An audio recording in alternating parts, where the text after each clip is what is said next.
Okay, so right here we have our image in Photoshop. I'm going to just duplicate the layer, and several options we can apply. I want to create a little bit more as a painting effect.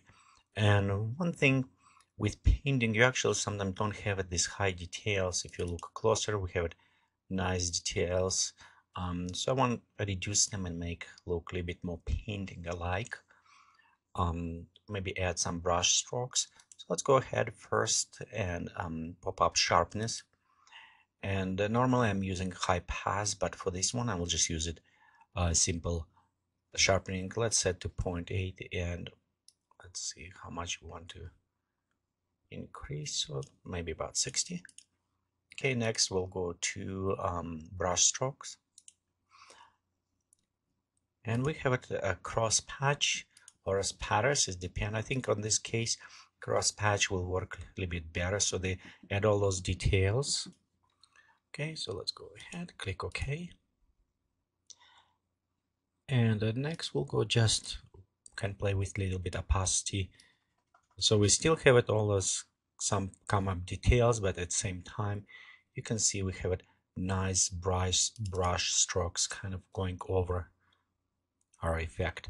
Of course, if you're using different applications, as example Filter Forge, you can always open this image in Filter Forge. So let's go ahead to do this. I'll duplicate it again, and I'm going to open in Filter Forge 3.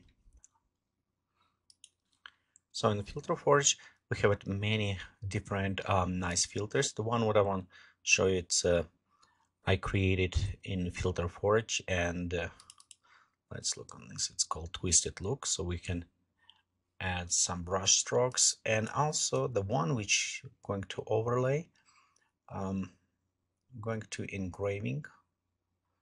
Look on this kind of lines or pencil draw. Actually, it's what I was more going for. So you can see we can add very nice simulation for this, and let me see some couple presets. I want to see which one. This one actually will work good. So let me pop up a little bit more on the texture.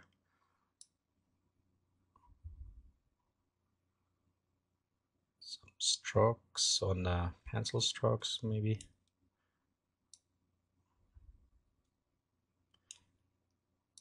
Okay, adjusting.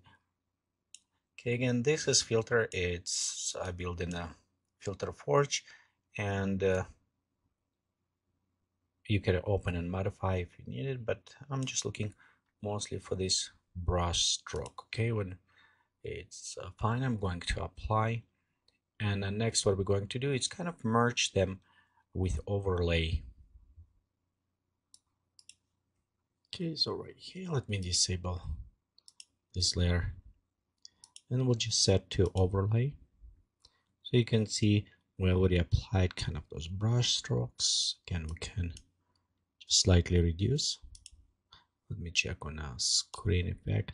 Let's make a little bit too light. So yeah, I think overlay will work very good. Just reduce amount of the strokes, and we'll enable brush strokes. So in this case, you can see we have it nice, kind of start having effect. Of course, add a couple sharpening this way, other high pass. Okay, and let's set this as overlay. So we had a little bit sharper on the edges.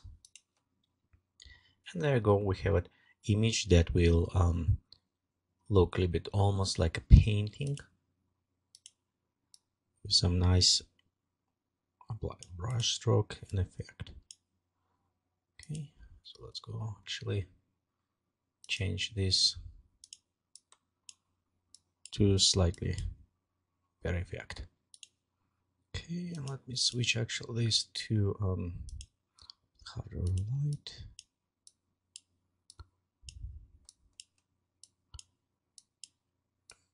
In some cases, if you see, we'll start losing some details. So let's go ahead, add mask. We can just slightly masking over some areas. I want to keep it details a little bit higher. Okay, right around there. And we'll go to filter, blur.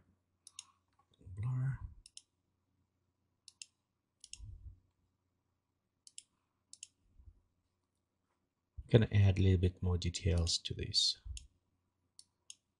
areas, but still have it some kind of almost brush you can see going over. Again, it's up to you and with your what are you going for, but overall this is kind of post-production with sometimes I do to have this kind of like almost drawing or pencil stroke type effect. Thank you for watching this tutorial from Geek at Play Studio, and please remember visit us on the web is www.geekatplay.com.